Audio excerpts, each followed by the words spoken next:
burn the shit. I'ma do this. Let's do it.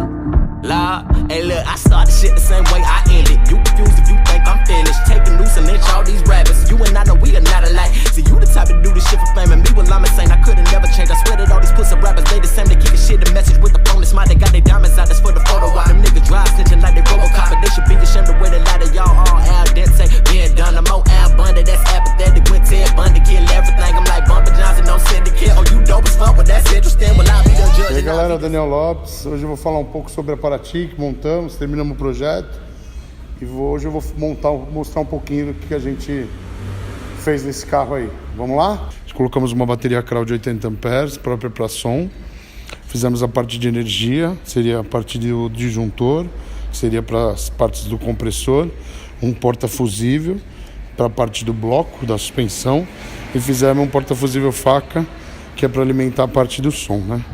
Aí esse carro está equipado com kit 2 vias da Alpine, tá? Um Type R na frente, com os tweeters adaptados no painel. Ele tem um kit 2 vias de 5 da Lighting Audio, da linha de entrada deles, de kit na parte original da parte de trás do carro. No porta-mala ele tem 4 subs de 12 MHT Audiophonic, com 2 módulos alimentando 2 Blow-On, que ele chega a dar 2.000 watts cada amplificador. Então estou usando 2.000 watts para cada 2 subs, numa caixa de 65 litros seladas, juntas, né? Elas estão trabalhando juntas, não estão divididas. Então 2 subs numa caixa e 2 subs em outra caixa.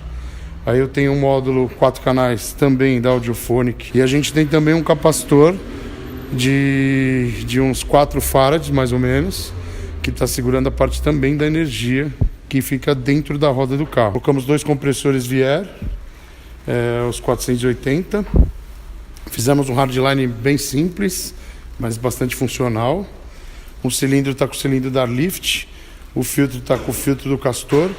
Sistema do carro é o e-System, com Bluetooth. E é isso aí. O dono do carro, o Flávio também, que é o dono do carro, é um cara que tem um bom gosto também.